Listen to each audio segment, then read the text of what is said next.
Hello, today I will tell you about a case that happened over 100 years ago in the 1880s in the Whitechapel area of East London, England. A serial killer committed a series of brutal murders that shocked the entire country of England. His method of killing was extremely cruel. His name struck terror into many people, even to this day. The true identity of the perpetrator remains a mystery. The case is known as one of the 10 most mysterious cases in the world. He was Jack the Ripper. The story takes place in late 19th century England. London was one of the most prosperous cities in the world and had attracted a large number of immigrants, including refugees. This led to a rapid decrease in the number of jobs, causing many people to become unemployed. The Whitechapel area of East London, with its cheap rents, became the choice of many low-income people. Gradually, a large number of immigrants gathered there. The environment and security in Whitechapel were very poor. To maintain order, the London Police Department had to increase police forces there. Although police could be seen patrolling the streets day and night, compared to the large population, the police force was still too thin. The security situation did not seem to improve significantly. Whitechapel was a complex area with all kinds of people living there. To survive, some women were forced to become prostitutes. They had to go out every day to solicit customers and earn a meager income. On Tuesday, August 6, 1888, the serial murders that would shock the world began. The first murder occurred at 4:45 a.m. in the Whitechapel area. In an apartment on George Yard Street, a worker preparing to go to work at the brewery discovered a woman lying on her back on the floor when he reached the first-floor staircase. The lower part of her body was naked, surrounded by blood. The scene was extremely brutal. After seeing this scene, the worker ran as fast as he could to the street. 5 minutes later, he found a patrolling police officer and quickly brought the officer to the scene. Upon examination, the victim had 39 wounds on her lower abdomen, and her uterus had been stabbed 5 times. At 5:30 a.m., forensic staff arrived at the scene. After the autopsy, it was determined that the victim had died about 3 hours earlier. The place where the victim's body was found was the first-floor staircase area of the apartment. Police took statements from those living in the apartment. A female resident said that around dawn she heard someone screaming for help. However, since domestic violence incidents often occurred in the Whitechapel area and screaming at night was not uncommon, she did not pay attention.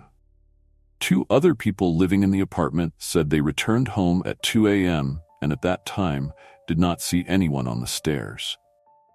Another person said he came home at 3:30 a.m. and at that time there was someone lying on the floor, but because it was dark, he could not see clearly and thought it was a drunken vagrant sleeping there, so he did not care. Combining the clues, police deduced that the time of death of the victim was between 2 a.m. and 3:30 a.m. The victim was identified as Martha Tabram, 38 years old, working as a prostitute. Her residence was at 19 George Yard Street, only 300 meters from the crime scene. According to investigation, the previous evening, Martha had been drinking with some other prostitutes and 2 soldiers at a bar. At 11:45 p.m., victim Martha and one of the soldiers had left the bar. A patrolling police officer said that around 2:30 a.m. that morning, while patrolling near the crime scene, he saw a suspicious-looking man wandering on the street. The man looked like a soldier, about 20 years old, white, with black hair and a brown mustache. The police officer approached to talk to him. The man said he was waiting for an acquaintance and would leave in an hour. After the murder occurred, this soldier was suspected of being involved.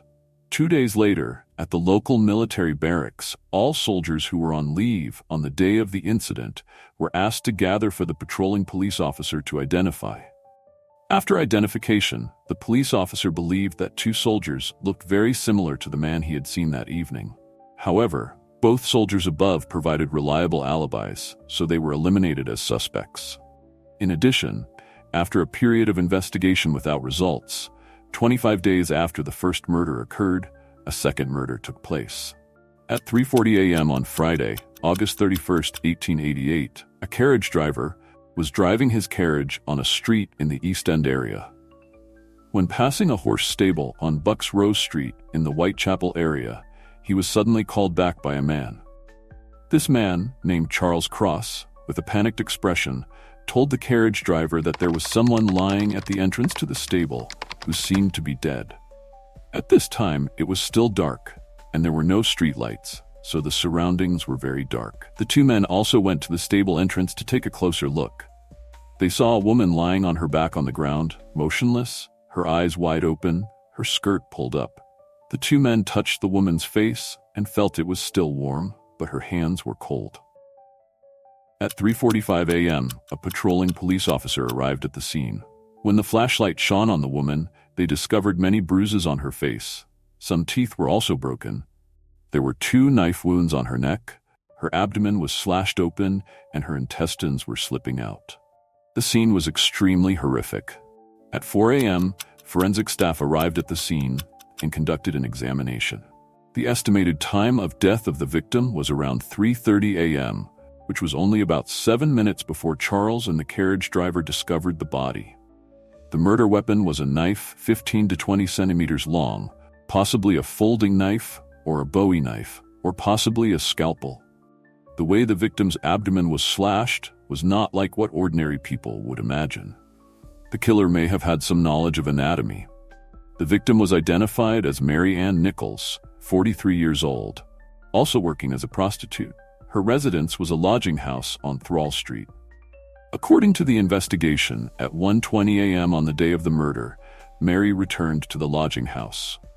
The landlord demanded rent, but because Mary did not have enough money, she left the lodging house.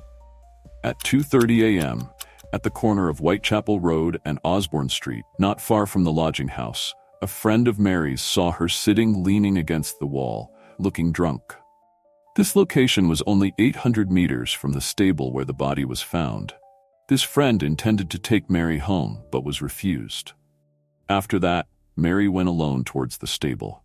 A patrolling police officer had passed by the stable at 3:15 a.m., but did not notice anything unusual. 25 minutes later, 2 men discovered Mary's body at the entrance to the stable. There were no other witnesses to this murder, nor did anyone hear any strange noises. Police had suspected that the killer was Charles Cross, the first person to discover the body. They thought that after killing Mary, Charles had accidentally seen a carriage driver passing by, then pretended to be the person who discovered the body. However, Charles was eventually eliminated as a suspect. The identity of the perpetrator who committed the crime remained a mystery. Within just 1 month, 2 consecutive murders had occurred in the Whitechapel area. People began to link these 2 cases together because both victims were prostitutes and the killer's methods were quite similar. The difference was that the victim in the first case was stabbed multiple times in the abdomen, while the victim in the second case had her abdomen cut open. However, police believed that these 2 cases were just a coincidence, and there was no evidence to show they were committed by the same person. However, just 8 days later, another murder occurred in the Whitechapel area. At 5:45 a.m. on Saturday, September 8, 1888, a carriage driver living at 29 Hanbury Street discovered a woman lying on the ground at the back door of an apartment. Her head was facing the apartment door, about 15 centimeters from the doorstep. Police arrived at the scene and conducted an investigation. The victim's abdomen was cut open, her intestines were pulled out and draped over her right shoulder. There were 2 deep cuts on her neck, her uterus and part of her bladder had been removed. The murder weapon was identified as a knife 15 to 20 centimeters long. At the scene, there were also 2 pills, a torn envelope, a piece of coarse cloth, a comb, and a leather ring. The victim was identified as Annie Chapman, 47 years old, working as a prostitute. She suffered from severe lung disease and lived at the Crossinghams lodging house at 35 Dorset Street. Police questioned those living in the apartment where the body was found. One person said that around 5 a.m., he went out to check the lock on the basement door at the back of the house because recently someone had broken into his basement to steal things. After checking, he sat on the doorstep in the backyard to cut a piece of leather. At that time, there was no one else in the backyard besides him. Another person said that around 5:15 a.m., when he went to the backyard to use the toilet, he heard a woman scream. Another female resident said that around 5:30 a.m., she saw the victim Annie talking to a man on the street. She could not see the man's face clearly, but from behind, this person was about 40 years old, slightly taller than Annie, with black hair, wearing a dark coat and a felt hat. When passing by the two of them, the woman heard the man ask Annie, "Will you?" Annie replied, "Yes." Combining the clues, police deduced that the victim's time of death was between 5:30 a.m. and 5:45 a.m. At the scene, police found a torn envelope with a London postmark dated August 28, 1888. Based on clues from this envelope, police found a man named Edward Stanley. He was Annie's lover, who often spent the night with her on Saturday and Sunday nights every week. However, Edward provided an alibi. The Whitechapel area was a complex and chaotic place. No one clearly saw the killer's face in these cases. This caused great difficulty for the police in solving the case. This time, police released some details of the case to the public, hoping to receive clues. Not long after, there were rumors that the above cases were related to a local man named John Pizer. This 38-year-old man was a Polish Jew who worked as a bootmaker. His nickname was Leather Apron. He often wandered around harassing women. Some tabloid newspapers published this rumor. Hearing the news, police went to Pizer's house to search and found 5 long knives. However, Pizer provided an alibi for the time of the murders. Not only that, Pizer also sued the tabloid newspaper for defamation and was compensated for damages. 19 days after the murder, the Central News Agency received a letter believed to be from the killer. The letter was written in red ink. "Dear boss, I keep on hearing the police have caught me, but they won't fix me just yet. I have laughed when they look so clever and talk about being on the right track. That joke about Leather Apron gave me real fits.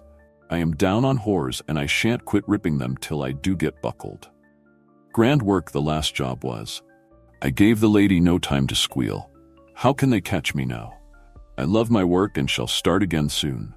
You will soon hear of me with my funny little games. I saved some of the proper red stuff in a ginger beer bottle over the last job to write with, but it went thick like glue, and I can't use it.